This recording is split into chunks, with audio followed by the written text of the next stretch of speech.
गौतम बुद्ध की प्रेरणादायक उपदेश। बहुत समय पहले की बात है। भारत की पवित्र भूमि पर एक विशाल वन फैला हुआ था, शांत, हरा भरा और रहस्यमय। उस वन के बीचों बीच एक शांत आश्रम था, जहाँ सुबह सुबह पक्षियों की मधुर चहचहाट गूंजती थी। वहीं एक पीपल के वृक्ष के नीचे शांत मुद्रा में बैठे थे महात्मा गौतम बुद्ध। आज आश्रम में असामान्य शांति थी। दूर दूर से आए साधक मौन में बैठे थे। सभी के चेहरे पर प्रश्न थे, पर होंठ शांत थे। तभी उस मौन को तोड़ते हुए एक युवक आश्रम के द्वार पर दिखाई दिया। अतीत में उलझा मन। युवक का नाम था अनिरुद्ध। उसकी आयु अधिक नहीं थी, पर उसकी आंखों में वर्षों का बोझ झलक रहा था। उसके कदम भारी थे, जैसे हर कदम अतीत की किसी स्मृति से बंधा हो।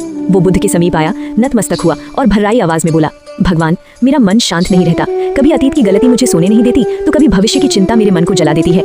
मैं जीते हुए भी जीवन को नहीं जी पा रहा हूँ। बुद्ध ने धीरे धीरे आंखें खोली। उनके चेहरे पर वही सौम्य करुणा थी, न कोई प्रश्न, न कोई आश्चर्य। उन्होंने बस इतना कहा, अनिरुद्ध, तुम जहाँ हो वहाँ नहीं हो। युवक चकित रह गया। बुद्ध का पहला उपदेश, मन का भटकाव। बुद्ध बोले, जब शरीर वर्तमान में होता है पर मन अतीत या भविष्य में भटकता है, तब जीवन हाथ से फिसल जाता है। उन्होंने सामने बहती सरयू नदी की ओर इशारा किया। ये नदी केवल बह रही है, न पीछे देखती है, न आगे सोचती है। इसी कारण वो शुद्ध है। अनिरुद्ध ने नदी की ओर देखा। पहली बार उसने बहते जल को सच में देखा। अतीत का बोझ। बुद्ध ने पूछा, बताओ अतीत में क्या है? अनिरुद्ध बोला, गलतियां, पछतावा, अपमान। बुद्ध मुस्कुराए, जो बीत चुका वो स्मृति है, वास्तविकता नहीं। उन्होंने एक सूखी पत्ती उठाई। यदि ये पत्ती कल हरी थी, तो क्या आज हरी हो सकती है? नहीं। उसे पकड़कर रोने से क्या वो फिर जीवित हो जाएगी? अनिरुद्ध की आंखें नम हो गईं। उसे अपने पछतावे की मूर्खता समझ आने लगी। अतीत का बोझ। अब बुद्ध ने दूसरा प्रश्न किया, और भविष्य?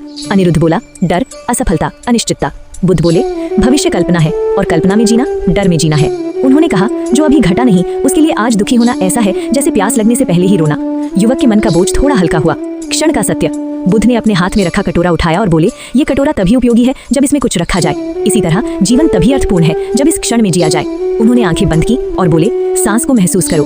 अनिरुद्ध ने पहली बार अपनी सांस पर ध्यान दिया। आना, जाना। उस पल उसे लगा जैसे समय ठहर गया हो। एक किसान की कथा। बुद्ध ने कथा सुनाई। एक किसान था जो खेत में काम करते समय सोचता था, पिछली फसल क्यों खराब हुई, अगली फसल कैसी होगी। वो न तो वर्तमान खेत को देखता था, न बीज को। परिणाम स्वरूप हर फसल नष्ट होती गई। फिर एक दिन उसने बस यही किया, आज का काम आज, और वही किसान सफल हो गया। अनिरुद्ध ने समझा, वर्तमान की उपेक्षा ही दुख का मूल है।